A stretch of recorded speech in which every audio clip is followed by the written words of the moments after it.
This is episode 3 of our series, The Unfinished Man, with Lair Torrent, licensed marriage family therapist, author, speaker, father, and a lot has happened since we talked last. And so, on today's episode, we were actually supposed to talk about finding your masculine frame, understanding masculinity, and the search for a masculine frame.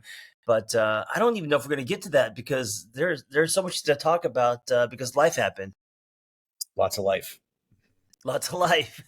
Yeah. um, I am technically homeless, and Lair is now living in Costa Rica. From where were you guys before? Charleston, South Carolina. Yeah, Yeah. and Big. you just landed, right? Just like a week ago or so. Yeah. We've been here a full week and, getting settled in. Got the dogs here, the kids, 14 bags, two surfboards, a guitar, and a drum Wow. set. Yeah.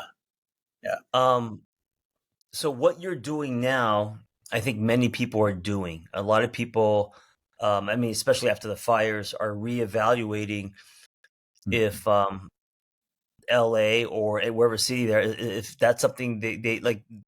We have options now, and so um, since since you guys work online mostly, like Vanessa and I, um, I'm watching you move to Costa Rica, and I know it's not forever, but just the courage to pack up and go. Man, I'm inspired, and I'm like, oh shit, they did Yeah. it. Now we need to do this with no excuses.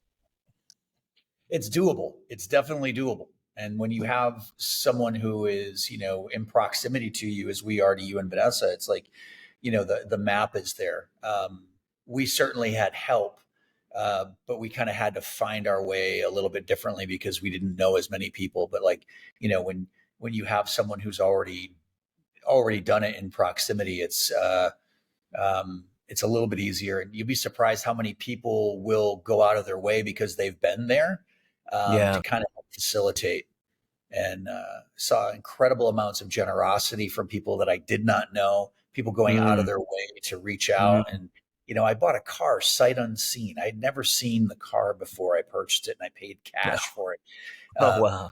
yeah. And I was like, I honestly, to the moment I walked up to the car to get the keys from the lady and do the transition and pay the last 4 grand, I didn't know if she was going to skip town with, but she was as Mm. honest as they get long. And yeah, again and again, we've seen lots and lots of generosity. And this, this particular country is, I think, like that. Yeah. There's a certain type of person I think that makes this particular move. Yeah. Pros and cons so far living, and you guys are living, is it close to the water or maybe 10 minutes away? Maybe 10 minutes, maybe. Yeah. Yeah. And Well, cons, people want to know. It's like it's the conveniences are not what we're used to, and we are used to like it'll be here tomorrow.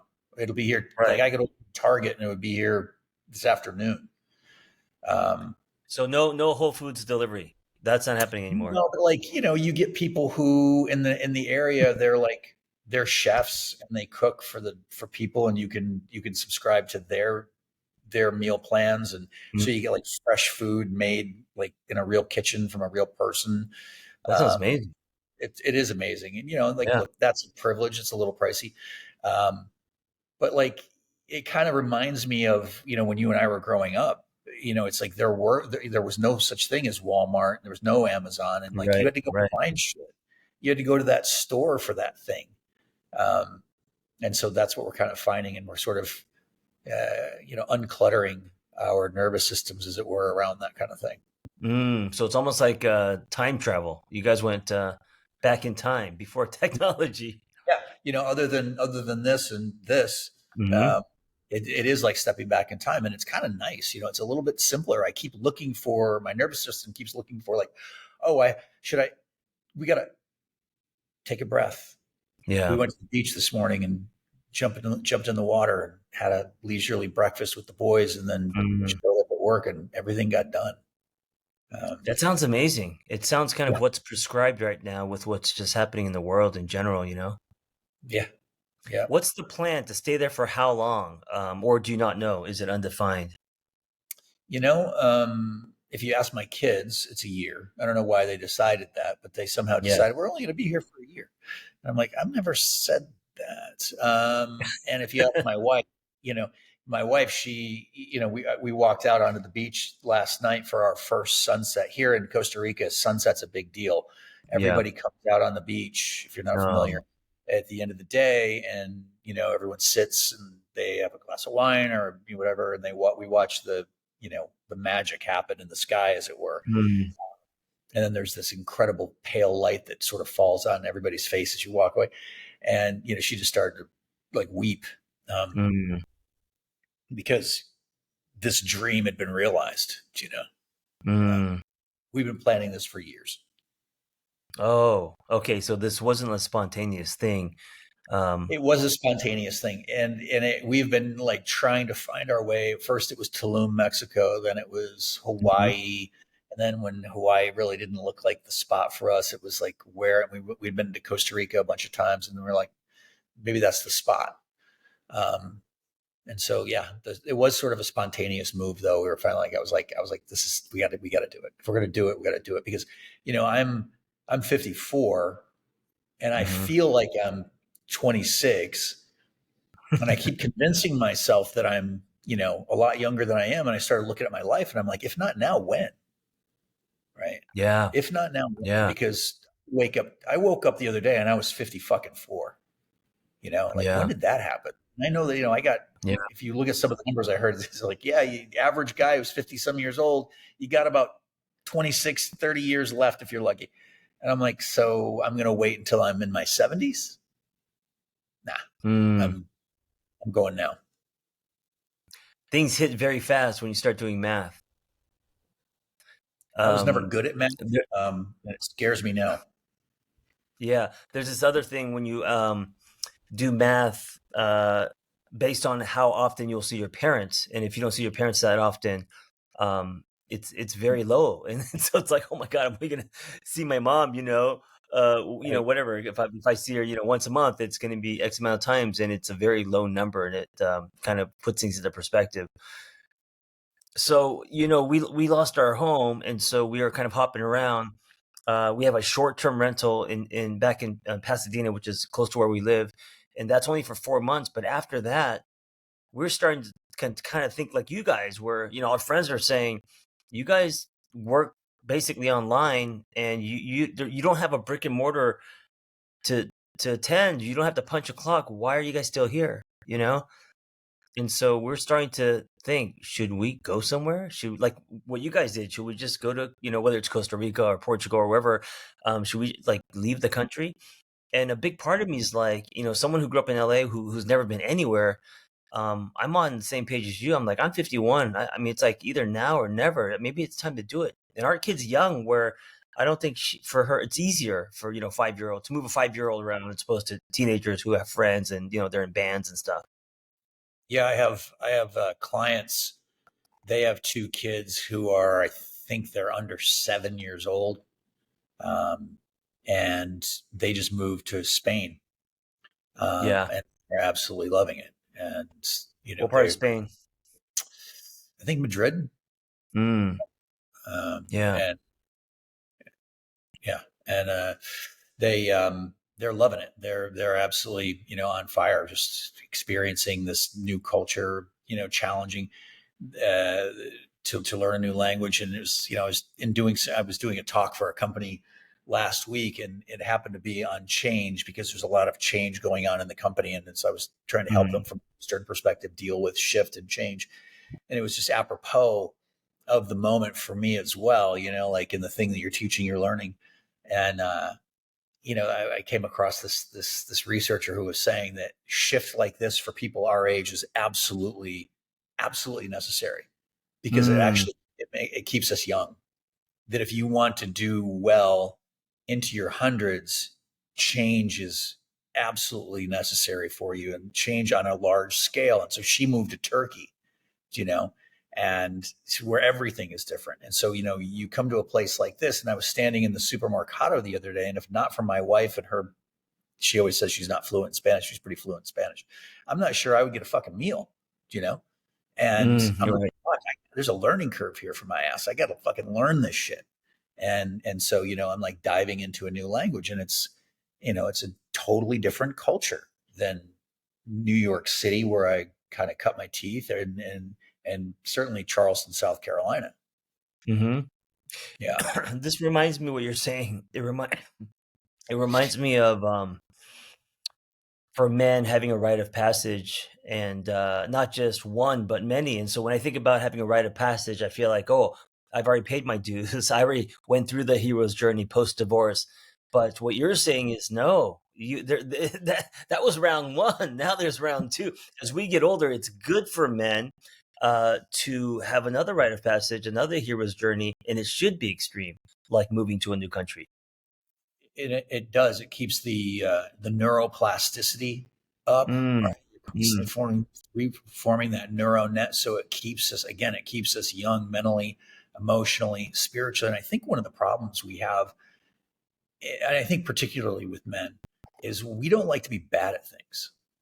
It's like we yeah. get, shift, like, well, any sort of shift, sometimes even good shift, good change, brings up a lot for us. Um, we get used to our relative comfort level. The amygdala, we want to peer around the corner. We want to know what's going to happen to us. And like, you know, doing what we've done, it's like, you don't know. And you don't know how things are handled. Everything is new. How to register your car is new. How you eat Mm, food, mm, the food you eat is totally different. Um, and so, it behooves us, I think, to across the board try new things, to yeah. be to dare to be bad at things. It's like we started surfing when I was in my 40s and Hmm. became proficient at it. Took a good 10 years. But I was a good athlete. I was a shitty surfer to start. Mm. Um, but it was good for me to challenge myself in that way. And I think it's good for us to challenge ourselves like that. Yeah. How has the other aspects of this challenged you as a man? So, for example, fear of the unknown, protecting family. You're not in America anymore. Is any of that impacting you as far as feeling less in control, or are you open to it and your dial set on exploration, adventure? If I'm honest with you, I feel safer here. Mm, It's like I have to, posture myself at the gas station. Like, what's that guy doing? Protect my family here. This is a pretty non-violent culture. It's a very yeah, feminine culture in a lot of yeah, ways. Um, so, in back in the States, there is this sense of always having to achieve more. There's always that external yeah. validation, where we're constantly outsourcing our self-worth. The car is never nice enough. The pile of money is never big Hmm. enough. The accolades are never Hmm. enough. And, you know, so far, this has been a decidedly different experience. I've been here a week. Um, but it's that sense that, are you, maybe we're enough, Mm, maybe, what if we've done a lot and we're good on so many of the things that we thought we weren't good on. right. Yeah. I also wonder if the travel puts things into perspective. If experiencing other cultures, um, like you said, if we're used to chasing shiny things or putting weight on cars or corner offices or whatever, by exploring other parts of the world where it's different, I wonder if that puts things into perspective. I wonder if then you see the world more through a wider lens instead of in the trenches. I think so. I mean, it Yeah. forces your lens to be widened, and you're looking at people who we were at this coffee shop, and I'm sorry for the sun. The sun's coming through we're getting ready to see sundown here soon. Um, Mm. we were at this coffee shop, and there was this young girl behind the counter, and we had a couple of American friends who came out of the coffee shop, and they were like, "It took us 20 minutes to get coffees," and I was like, "Oh, okay, well, we went and got coffees anyway." And we got talking with her, and her English was pretty good. She allowed us to try our muddled Spanish out on her. And Mm. she asked us, why we left such a rich country, and what would bring Mhm. us to this place. And we kind of talked with her about it. And I said, the stress of living in America and constantly having to achieve it, she was loath to really find the word for stress in her lexicon of language. She was Mm, having a hard time, like what is that? Why would you be stressed out? Was kind right. of her question. Like, why would that be a thing? And I thought, wow, what must that feel like to Mm, not to not know that, something that's so entrenched, it's like wrapped around my skeletal frame. mm. Uh, this sense of always being amped and having to achieve more and more all the time. Yeah, what a break from all that. And now that we don't have a house, we don't have a home, uh, Hmm. instead of seeing instead of feeling kind of a desperation, and we do plan to rebuild, and we now, the silver lining is maybe we could rebuild our dream house, or we could, make the house that we've always wanted. But that's going to take many years. And what I'm feeling though is like, this has given me permission, almost like, it's cut the leash, and it's given me Hmm. permission, if I wanted to take it, like the ticket into, whatever I want to create, which is adventure, culture. I mean, I've never been to Korea. I was Hmm. born there, but I came here when I was 3. So, um, the world is wide. I could go somewhere, and so I'm starting to feel kind of called. I'm not quite there yet. It's only been a couple weeks, but man, I'm starting to see families like you, where you guys are actually executing on this, and now thinking, there is so much possibility. It's not just from point A to point B. We could scribble lines, color outside the lines, do whatever, and so, yeah, it's starting to sound exciting to me. I'm starting to, be open to something like this. What's the scariest prospect for you? Like, what's the point where you're like, "Ooh, I don't know, maybe that's outside of my comfort zone." It would be, some of it would be logistics, like, being close to LA, for architects and house building, and to check up on that kind of stuff. Um, Vanessa's big thing is like Logan in school, but also friends. We have built over the years as adults a good amount of friendships, and so to go to another country and start with no friends, um, that would be kind of scary. I mean, I'm an introvert, so I'm kind of more okay with it than Vanessa. Right. But, yeah, like friendships, community, all of that, Hmm. in our, after the afternoon of our life. Hmm. Hmm. Yeah, it's interesting because you come to a place like this, and the neighborhood that we live in has a WhatsApp group, and what Mm, you see is a lot of people who have done that, and so there is a certain amount of camaraderie. Now we're not like having dinner at anyone's house yet. It's been here a week. right. We're supposed to do that next week, but there is like that sense of community, and that, like, you've done this thing that a lot of people wouldn't do, which is pick up Yeah. and move to another country. Yeah, yeah. But I get, Lair, I get. I think we're gonna do it, man. I'm gonna convince. I think, and Vanessa's on. She's not like against it. She's open to it. I think we just need a few months. We just need a speed bump to, because we've been kind of blindsided. We're still in shock, maybe even Sure. in denial. So once that settles and we start the grieving process, Mhm. uh, going to another country for a year sounds delightful. It sounds amazing. It Yeah. sounds prescribed. And look, if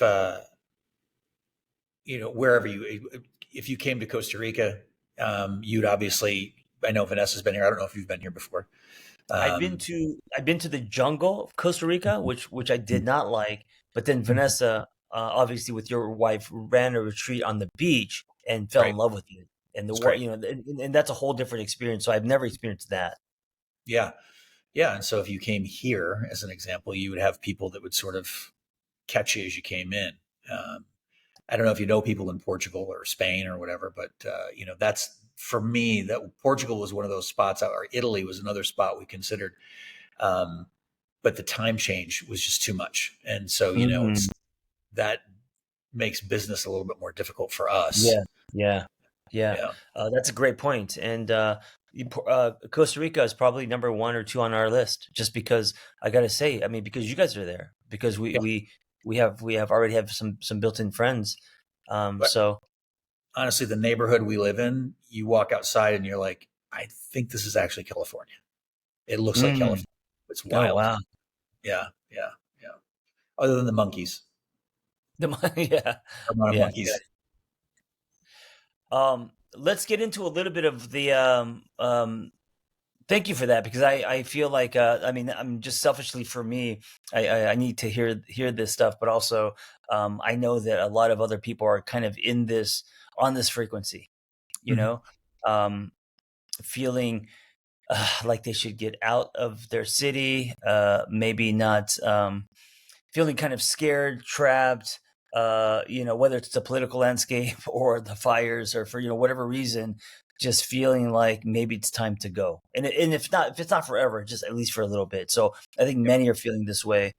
So thank you for sharing your Yeah, story. Yeah. yeah, Um, Reflection. Okay. So let me ask you this. When it comes to the masculine frame, yep. um, what would you say with you and your masculine frame? And I know we talked about it briefly, your story. Um, what do you think your masculine frame was built on for you? Yeah, I feel like it was I feel like I was raised essentially by women, Hmm. and that kind of wires you a little bit differently. I grew up around the same time you did in the 80s, where there wasn't a lot of people watching. I mean, they had to put that, it's 10 o'clock, you know where your kids are, on TV to Right. remind parents that they had children. um, so there was this sense of like what a man's supposed to be, and there was Hmm. still John Wayne movies and Bruce Willis and all of that. uh, and it never really vibed with me. And I grew up playing hockey, and I was in hockey locker rooms. I've shared that with you before. um, so my masculine frame was sort of dictated or colored by watching what men did to the women around me, Mm. you know? And Hmm. kind of going, I really don't know that I want to have that effect on someone I'm supposed to love. Hmm. And so I got What a what different. what what did men do to the women around you? Are you talking about Yeah.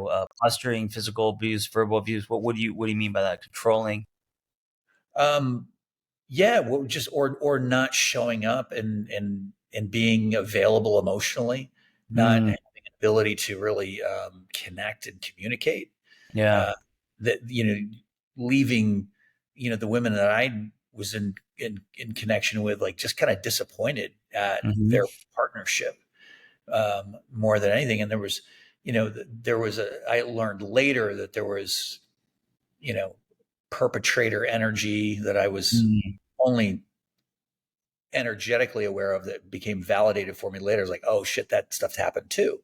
Yeah. Uh, yeah. What was your first experience of a new type of man? So, mine was sitting in a truck.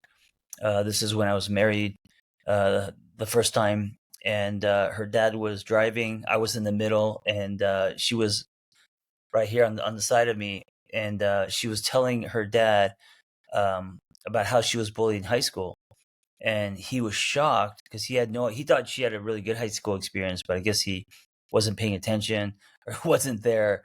And so he had this revelation that, holy shit, you were bullied and you had a bad high school experience. And then he started breaking down, and we were in this truck, and I was just stuck in the middle like this, observing this father daughter dynamic and the unfolding of this other man that was coming up, because he was also going through a divorce, and he was just sobbing uncontrollably and apologizing to his daughter. And that was the first time I've ever seen a man cry like that. And when I saw that, because I really admired him, he rode motorcycles and he built houses, and he was like a man's man. But also in this moment, he was crying because he learned that his daughter had a bad high school experience, and he was apologizing for that. And it was the first hint at a Hmm. new type of man. And this was about 20, 25, 26 years ago. That's interesting. I'm racking my brain trying to think of where I saw that. where I saw a different version of what Mm, masculine could look like. Um, the only thing I can think of is, the places where I would have read or seen it in movies. mm, This idea that a man could be vulnerable and still be masculine. I don't know that I ever really saw it. The thing that pissed me off as I kind of got older is like I realized that, like, we're allowed to be emotional or hug each other when we've won something like a Super Bowl or some shit like that, right? mm. Right, right, right. Or like, oh, our son finally made it to the major leagues. You'll see it. I see this all the time where you're like, oh, they're the camera on mom and dad, and son gets on base for the first time, and oh boy, there it is, and the announcers don't even know what to do with it, right? They're like, Mm, oh, there it mhm. is. That's emotion. That's emotion, all right. And that's all they Mm, can say. They're almost at a loss for the words, right? Because they can't even get into this frame with this guy. And so I was always sort of looking around for this thing that I knew was inside of me, right? This, mm, like, the mhm. sense that, like, I do have emotions and I can cry and it's okay. And I'm not exactly sure what green lighted that for me. Maybe it was the fact that I was constantly around women. Um, Yeah, I yeah. felt very protective of women, and so the duality that I think I've grown inside of me is, when we've talked about it before, it's like I do believe that as men we need to be able to be dangerous if we need to be, but hopefully we never have to be. Mm. Larry, do you trust men? No. So, between a man and a bear, you rather that the question in the woods, if you're approached by a choice between a man and a bear, you go with the bear. You can't be friends with anybody who's jealous of you or who is in direct competition with you. Where there's a victor, there must be the vanquished. And I think there is a violence in competition. And I know people will push back on that. Mm, Have, good spirited competition that helps us sharpen the blade, sure. But by and large, when you boil it down, and it's a pissing contest of, like, who's going to be the most masculine man in the room. We're not talking about it. Like, if we're talking about it, like, whoa, I feel that machismo, that masculine. Oh, it makes me want to. We're not talking about it. Instead, we're digging on each other a little bit. We're mm, kind of like, doing and saying things that maybe undermine one another, or looking at each other sideways. I fucking hate that. I fucking yeah. hate So that, I mean, but you're saying that's why you don't trust men is that. I don't trust there's it. that's it's baked in. It's the competitive or I'm going to Yeah. have more than you, be more powerful than you, stronger than you, I win, that kind of thing. Yeah. And like, that's a deficit perspective. And from where I come from, there's enough for both of us. As a matter of fact, Mhm. like, you know, if you slip, I'll catch it if you're my friend. And Mm, hopefully if I mm, slip, you'll catch me. And there is an abundance perspective there. There's actually enough for everybody, but we've been sold this idea that there's not, right? And I just don't fucking buy it. I don't buy it. And I think it's horseshit. And I think, there are brotherhoods and friendships that are missed because we're so friggin' short sighted, right? yeah. We we have to get in that. We have to lock horns and compete for what, when there's plenty. You know where there is a strong sense of I'll catch you if you fall or loyalty. Usually, it's in men who have gone through something together. So, like Yep. men in the same platoon in the military. Even in college, if you're rushing a fraternity, like if you have been through some struggle with someone and you've come out the other side, there is some kind of bonding. Maybe the police academy, like I think that those kind of things. There are men who are not competitive but can be lifelong friends. But I agree with you overall. Just like your neighbor, Yep. it is competitive in a pissing contest. Well, I think, if you watch, I forget the name of that movie, the documentary about the guys in Afghanistan, and they're in this outpost, and you see it. We see it as therapists. These men come home and they're loath to find a connection with anybody Hmm. like the ones that they had with their brothers. You can understand that, Yeah. but my point in this is, why do we have to have people shooting at us to find brotherhood? Why Right, do I have to right, have someone kick my ass or piss on my right. back in a pledge thing to go, hey, I want to show up for you. I want to be your friend. I want to be your brother. I want to have that connection with someone. That's never made any fucking sense to me. And I know a lot Mm, of cops and I know a lot of firemen as an example. And do they trust each other? Sure, I get it in fires and gun, whatever.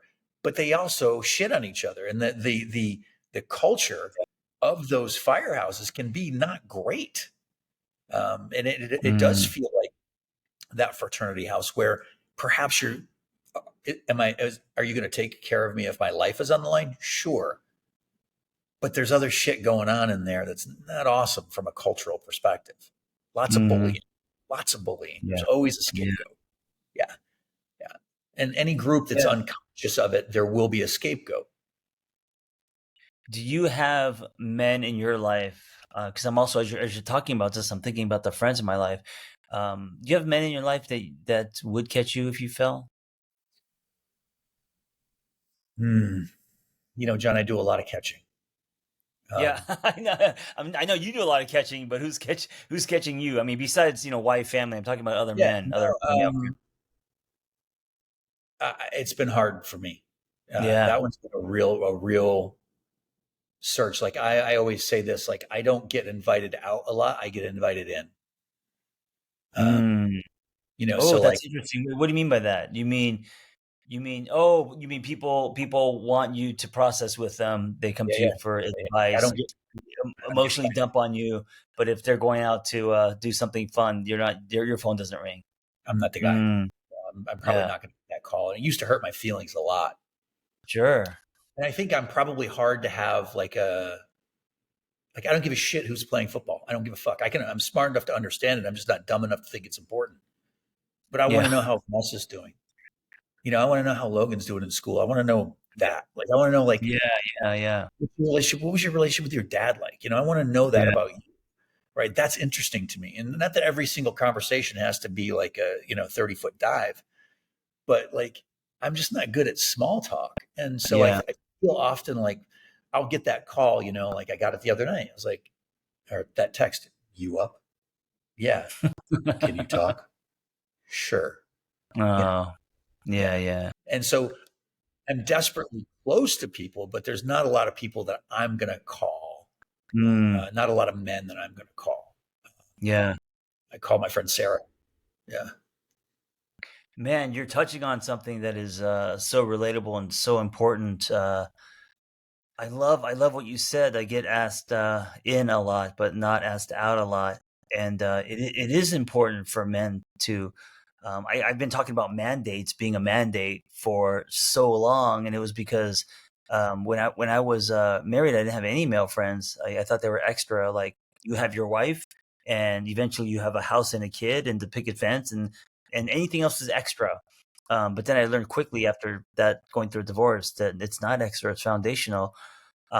So then I started building friendships, and they were my kind of coffee and crepe friends like you who we could go deep with.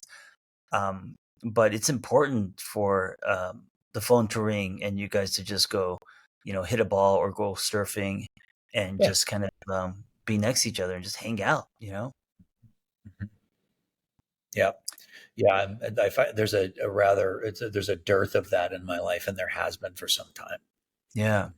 Mhm. Listener, these are two therapists and two therapists who are in we're in our 50s, so we've lived a little, learned a few things. And one of the things that we're saying is, um, if you're a man, it takes effort, but you do need some male friends who are going to call you in and also call you out.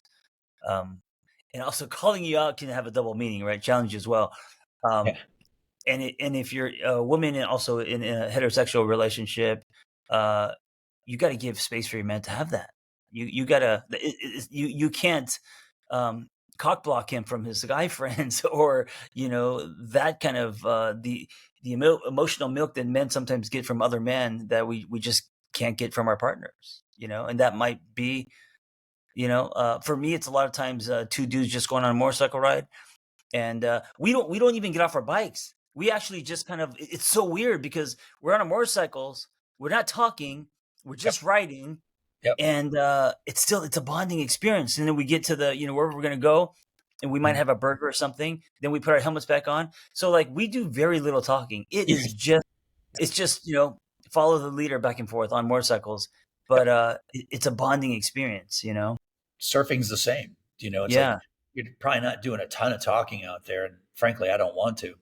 yeah, Uh, but it's nice to kind of paddle out with someone. yeah. It's safer. I think it's probably safer on motorcycles to have someone who's kind of keeping an eyeball on you. Hmm. It's certainly safer in the water, and it's just nice to kind of like be able to share that paddle back after catching a good one and then going, "Oh, that was awesome. Did you see that?" That's probably the extent of it. So yeah, when you can find that, it's great. Yeah, yeah. It's um, I think it's part of the we're talking about the masculine frame. Hmm. It's part of the engine. Hmm. you know. Well, there's a study out there now. I think it's a study they're saying that men need 1 to 2 nights out with their friends in order to feel, Mm, you know, mentally, emotionally healthy. Um, yeah. yeah, yeah. What is that? Because that's really interesting. So one to two nights a week, just for emotional well being, like the fact that men need to be around other men to feel less Hmm. lonely and have that kind of camaraderie. I think so. I mean, I think the male experience is it's an interesting one. Like that sense of, and every time I talk about this one, I probably shared this with you before. It's Chris Rock said it. He goes in one of his specials. He said, unconditional love is reserved for women, children, and dogs. Mm, Men are loved for what they can provide. I yeah. think that Or that. what they can do, like an ability. Hmm. Hmm. Hmm. And I think that a lot of men find connection in that, even if you don't necessarily talk at depth about that. You're with people who understand what it is you're going through as someone who is a provider or a protector. Hmm. And again, I'm speaking in these sort of like old school traditional male roles, but um, we adhere to them and we feel compelled towards them, I think, because culturally we're sort of trained to do just that. And it's Yeah. hard. It is hard, but I'm so glad that this is what we're talking about. I'm glad that, if anything, this is a reminder, not just to the listener, but also to myself. And also, it's validating for me because in the last 5 years, because Vanessa put so much weight on friendships, it's forced me to go out and make some friends. It's forced me to not put pressure on her to Netflix or to go to dinner or whatever, but actually call a guy out and one of my what I call porch swing friends, and we go get Korean barbecue or we go do something active. And the way that I'm wired, I would rather not do that. I would rather stay home with my wife. you know, and You there? oh, I think you froze.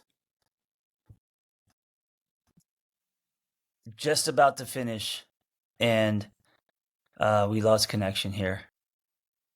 But maybe, maybe that's just what is meant to be in this conversation. Well, I'll tell you what.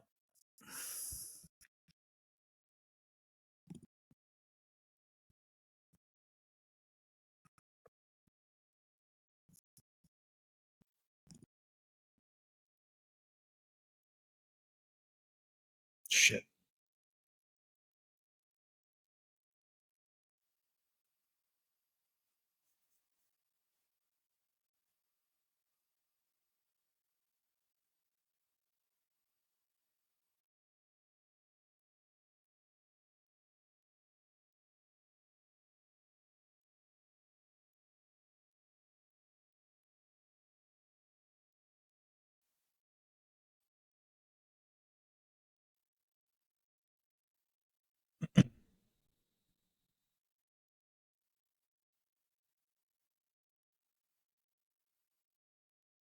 I'm still in there.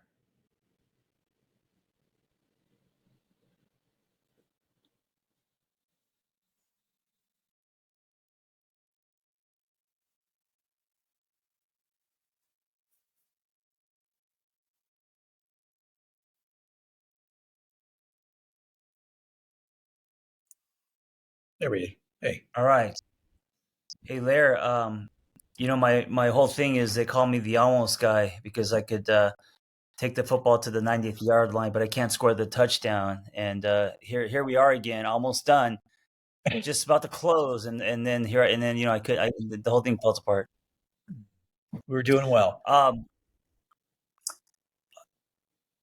any kind of recapping or things that anything you want to say as we end, because I really like where we went with this conversation, um, and it's so relatable to me. I also started last year. I started a men's group, and I Yes. feel I wanted to do something that wasn't a product. So when I had a garage, we met every other week, and man, it's been such a gift. And so even at the place I'm staying now, the owner is letting me run a men's group. So I've got 7 dudes driving up here from LA, and we're just going to Right. sit in a circle. Yeah. And so I've been really putting effort into this because I'm learning more and more that men are supposed to do life together as well. It's not just supposed to be um, you and your kid or you and your, family. Yeah. Um, I think more than anything, the message that I try to deliver in my work with men is that it's really necessary for you to feel your feelings. And mm, we pathologize our feelings, yeah. and we try to do anything other than feel our feelings. And so Yeah. there is a messaging out there now, and it's coming from you know ex-military guys who are now standing up and talking and holding workshops, and they're teaching men how to bury their feelings again. Yeah. Yeah. When in actuality, what we need to do is get out of the chicken shit frame and know Mm, that real masculinity isn't about burying it. It isn't about outsourcing your self-worth and trying to prove that you're more than you actually are. It's about being mm, able to relate to your feelings. Now, we are process-oriented beings. I eat food and I process it out. I drink mm, water, process it out. I breathe in right. air, I process it out. And Mm, your emotions are exactly the same thing, right? Your nervous yeah. system is designed to do just that. Don't do it. That's fine. You don't have to. We'll call it cancer later, but go ahead and Mm, don't do that. See how it goes. right. Right. Right. Right. And so I think the real courage is in the vulnerability, Yeah. the ability to uh, be connected to uh, your feelings and be able to express them. Listen, I think that's part of the reason why women live longer than we do, right? They They live process more. broader, they process more. They're more Yeah. willing to process by and large. Um, and what we're seeing is, and was in preparation for today, I was looking back at some studies that they've been doing in the last 10 years on men who tend to toward the traditional masculine frame Hmm. and ideologies, and they are more susceptible to mental illness. They are more susceptible to Mm, depression. They are more susceptible to suicidal ideation. yeah. Yeah. And it's serious. And, you know, you look on Instagram and you get these guys in these 10-gallon hats going, you don't need therapy. Right. Stay hard. Yeah. Yeah. Yeah. So that's kind of my 2 cents about all of that. Yeah. Thank you for that. That definitely fits into what I believe is the masculine frame, at least for me. Um, Hey, listener, think about your own masculine frame and think about if you want to rebuild it, right? Think about what that looks like. Everything that we're talking about, these are very important things. Um, just, I feel like if we do nothing, what's going to happen is the world will define it. We'll give the frame for to you, and it's better that you go out and build your own, customize that. So, anyway, we have 2 more episodes, so stay tuned for that in our series called The Unfinished Man. And if you haven't listened to the other 2, they're buried in my podcast, so you could just search for it. And Lair, where can we find you besides in Costa Rica? Yeah. Lair Torrent, holistic therapist on Instagram, and lairtorrent.com if you want more content from me. Yeah, and if we make it to Costa Rica, I'm going to ask you out, not in, for sure. Right. That'd be All right. awesome. Awesome. All right, man. Be well. All right. Bye. Wait, see.